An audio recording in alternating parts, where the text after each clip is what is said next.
Yeah, I mean, it was a little bit of an adjustment, but we're all good now. I wanted to ask you about the adjustment to playing in the East, playing in the Big Ten. What kind of toll did that take on your body, and how did you recover, and then also how did you gear up for it? Yeah, there's certainly a lot more that comes with it with travel compared to years in the past, but all it is about your priorities, how you're managing your time, how we're taking care of things both individually and as a team. And coaches did a great job with that schedule and getting us prepared, both on the way into those games and on the way out of those games. Was there any different approach than in years past when you were flying? I mean, Seattle was a long trip, or Salt Lake City was a long trip. Now you're going to Ann Arbor. I think there's not too much change at the end of the day. Football's football. We still got we still travel on Fridays, so at the end of the day, not much changed. Jonah, how did playing at USC prepare you for the NFL? Yeah, I think it prepared me in every facet that there is. I think it prepared me on the field, off the field. I was fortunate to get a great education, play with a lot of great players, and get great coaching over my years. Are you doing all the very versatile, you play multiple positions? How do you think that helps you prepare for the next level? And where are you kind of concentrating on a position at this point?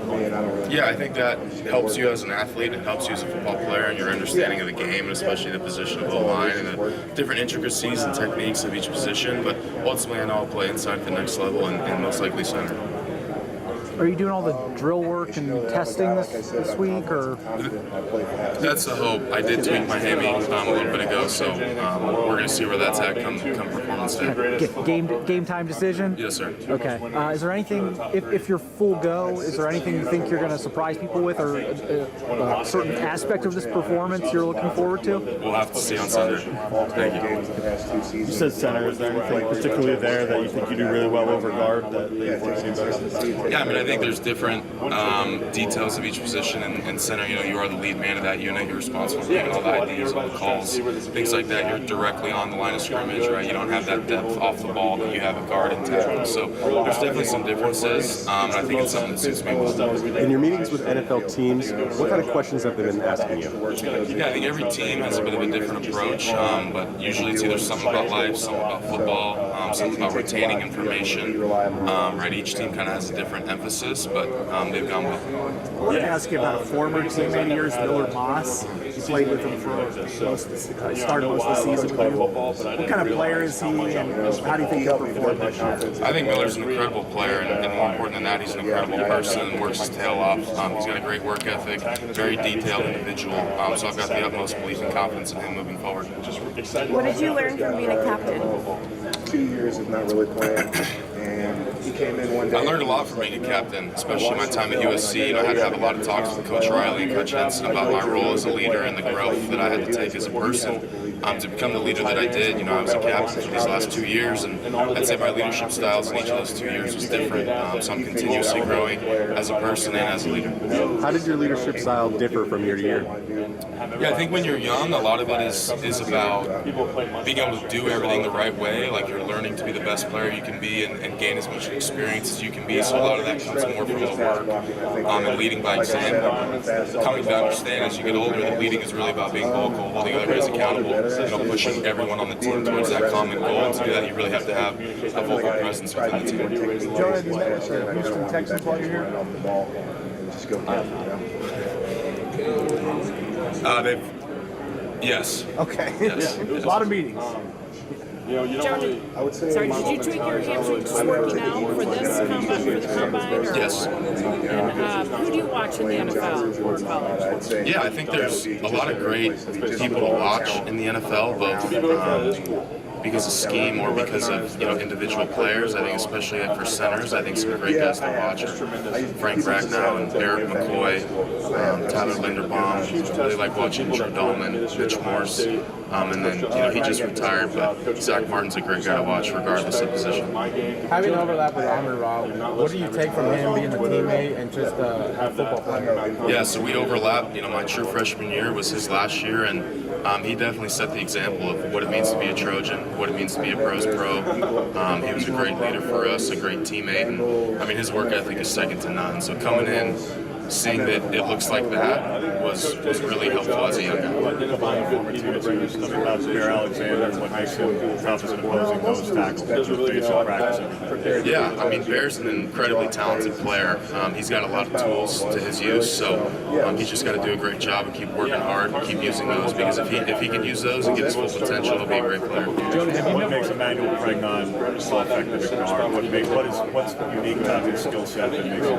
Yeah, I mean, Emmanuel's a big cat. You know, he's again got great tools, really good player. You know, still developing, getting better each year. So I think he's still got a lot left to go get, and he's definitely capable of doing it. I'm excited to watch him. Will he be here next year? He's considered one of the top guards. Yes, I do. Yeah, he'll be here next year. Jonah, do you have the Tampa Bay Buccaneers? Yes, sir. Is that a formal or informal interview? Confidence plays in with. Did you meet with the line coach?